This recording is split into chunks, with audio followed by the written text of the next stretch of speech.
সারা পৃথিবীতে ছড়িয়ে পড়া ভয়ঙ্কর এক অ্যালার্জির নাম আলফাগাল সিনড্রোম। এটা এতটাই ভয়ঙ্কর যে রোগী অ্যানাফাইলেটিক শকে চলে যেতে পারে। এই আলফাগাল সিনড্রোমের উপরে আমি অত্যন্ত গুরুত্বপূর্ণ কিছু আলোচনা করব। আলোচনাটা না টেনে পুরো আলোচনাটা যদি আপনি দেখেন, আপনি নিজে বেশ কিছু অভিজ্ঞতা অর্জন করতে পারবেন এবং অন্যদেরকেও এই শেয়ার করে জানিয়ে দিতে পারবেন। আসসালামু আলাইকুম রহমতুল্লাহি ওয়া বারাকাতুহু। আমি ডাক্তার মীর শহীদুল ইসলাম। আমার চেম্বার শুভেচ্ছা 255, ঐতিহ্যবাহী শেখঘাট, সিলেট। জি, গুগলে গিয়ে ডাক্তার মীর শহীদুল ইসলাম কথাটি লিখে সার্চ দিলে আপনি আমার সম্পর্কে বিস্তারিত তথ্য পেয়ে যাবেন। আমার কিউআর কোড, পেয়ে যাবেন আমার লোকেশন, এমনকি আমার ভিজিটিং কার্ডটা ওখানে দেওয়া আছে। আমি চাই আমার ভিজিটিং কার্ডটা আপনার শেয়ারে থাক। বিপদে আপদে আপনি আমাকে শুধু একটা কল করবেন, আমি চেষ্টা করব আপনাকে ভালো একটা পরামর্শ দেওয়ার, যে আপনাকে কি করতে হবে, কোন হসপিটালে যেতে হবে, কোন ক্লিনিকে যেতে হবে, কোন ডাক্তারের কাছে গেলে আপনি ভালো একটা ফল পাবেন, এরকমের বিস্তারিত আপনাকে তথ্য দিয়ে সহযোগিতা করতে পারবো। কারণ পেরিফেরাল লেভেলে বড় মাপের কোনো চিকিৎসক থাকছে না, যার পরিপ্রেক্ষিতে আপনাকে বিভাগীয় শহরগুলোতে আসতে হবে।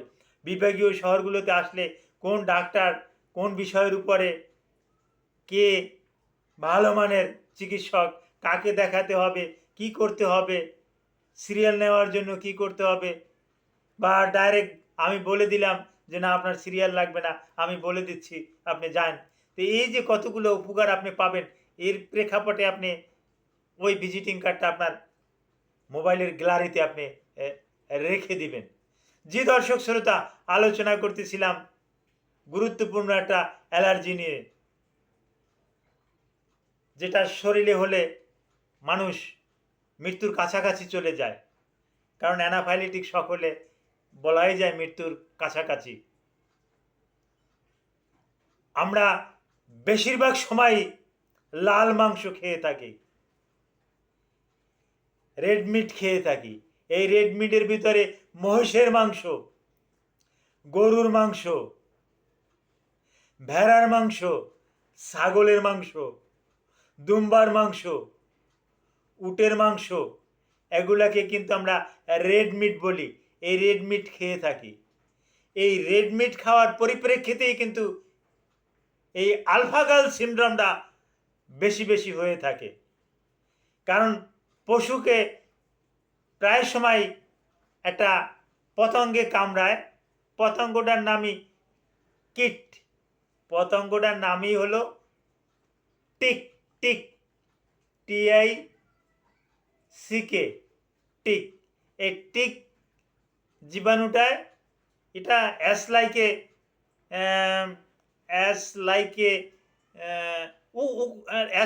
লিক, অ্যাস লাইকে লিক মানে উকুনের মতো দেখতে। এটা মাংসের ভিতরে ঢুকে যায়।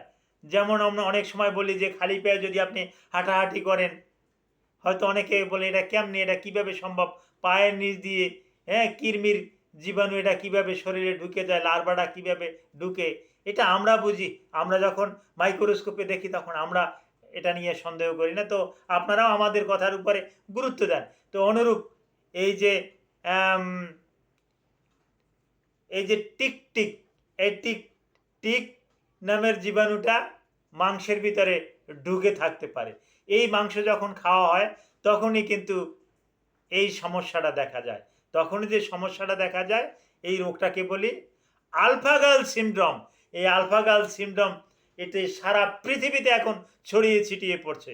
সারা পৃথিবীতে এটা ব্যাপক আকারে ছড়িয়ে ছিটিয়ে আছে। গরুকে, ছাগলকে, মহিষকে, বিশেষ করে এই করোনাকালীনের পর থেকে কিন্তু এই রোগটা কিন্তু বেশি বেশি আমরা সচরাচর দেখতে পাই। লক্ষণটা কি? লক্ষণটা শরীরে ইচিং হবে। এই মাংস খাওয়ার পর লাল মাংস খাওয়ার পর, গরুর মাংস খাওয়ার পর, খাসির মাংস খাওয়ার পর, পাঁঠার মাংস খাওয়ার পর, ভেড়ার মাংস খাওয়ার পর, ভেড়ির মাংস খাওয়ার পর, দুম্বার মাংস খাওয়ার পর আপনার কিন্তু শরীরে 3 থেকে 4 ঘন্টার ভিতরে প্রচুর র্যাশ আসবে এবং খাদ্যাবে, পেটে প্রচণ্ড রকমের ব্যথা আসবে, আপনি বমি করে দেবেন, বমি করবে, পেটে মুসরানি দিয়ে এটা করবে, বুক জ্বালা পোড়া করবে, লুজ মোশন হবে, ডায়রিয়া হবে, শরীরে আর্টিকেরিয়া দেখা যাবে, আমবাদ দেখা যাবে, শরীর দুর্বল হয়ে যাবে, শরীরে প্রচুর সুইটিং হবে, শরীর থেকে ঘাম বের হবে। এগুলোর লক্ষণ, এগুলোর লক্ষণ দেখা দিলে কাল বিলম্ব না করে আপনি আমাদের পরামর্শ নেবেন, আমাদের কাছে চলে আসবেন, হসপিটালে যাবেন, ক্লিনিকে যাবেন, ক্লিনিক হসপিটালে এর চিকিৎসা, তাৎক্ষণিক চিকিৎসা হলো তাকে যদি সে সে সহনশীল হয়, সে যদি সেন্সিটিভ হয়, তার যদি কোনো অন্য রকমের না থাকে, সে যদি ডায়াবেটিসের রুগী না হয়, সে যদি হাইপার টেনশনের রুগী না হয়, তাহলে তাৎক্ষণিকভাবে এই রুগীকে আমরা স্টেরয়েড দিয়ে চিকিৎসা করি। এই স্টেরয়েডটা হতে পারে ওই ট্রাইএমসিনোলিন অ্যাসিটোনাইট, হতে পারে ডেক্সামেথাসন সোডিয়াম, হতে পারে বিটামিথাসন, হতে পারে হাইড্রোকোর্টিসন, হতে পারে প্রেডনিসোলোন, হতে পারে মিথাইল প্রেডনিসোলোন। এরকমের বিভিন্ন রকমের অ্যান্টিবায়োটিক আছে, মানে স্টেরয়েড আছে। কোন স্টেরয়েড বলবো, তো এরকমের একটা স্টেরয়েড দিয়ে তাকে চিকিৎসা করা হয়। আর সাথে সাথে তাকে কিছু ভালো মাপের অ্যান্টিহিস্টামিনও দেওয়া হয়। এগুলো দেওয়ার পর তার আস্তে আস্তে করে কিন্তু এই রোগটা নিয়ন্ত্রণে আসে। তো এই গুরুত্বপূর্ণ একটা রোগ, কাজেই আপনারা মাংস খাওয়ার ক্ষেত্রে সতর্কতা অবলম্বন করবেন।